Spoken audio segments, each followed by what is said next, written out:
আসসালামু আলাইকুম। আশা করি আপনারা সকলেই ভালো আছেন। আজকের আপডেটটি হচ্ছে রাজশাহী বিশ্ববিদ্যালয়ে ভর্তি পরীক্ষার প্রবেশপত্র ডাউনলোড আপাতত স্থগিত করা হয়েছে। এরকম একটি তথ্য নিশ্চিত করেছে দ্য ডেইলি কম্পাস পত্রিকা এবং আমরা যদি ওয়েবসাইটে আসি সেখানে হচ্ছে আমাদের লগইন করার মতো কোনো অপশন নেই।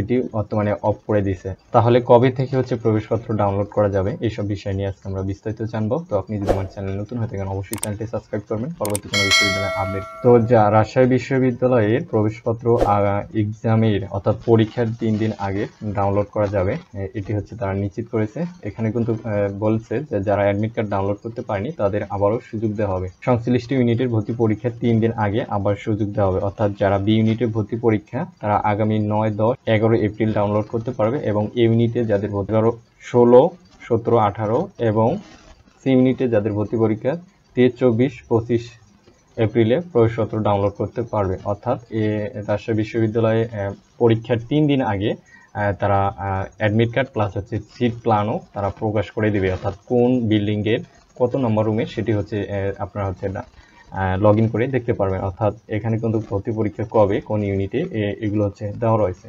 তো এই ছিল আপডেটটি। তো টেনশনের কোনো কিছু নেই, পরবর্তীতে অর্থাৎ পরীক্ষার 3 দিন আগে প্রবেশপত্র ডাউনলোড করতে পারবেন, এটি নিয়ে হচ্ছে চিন্তিত হওয়ার কিছু নেই। তো এই ছিল আজকের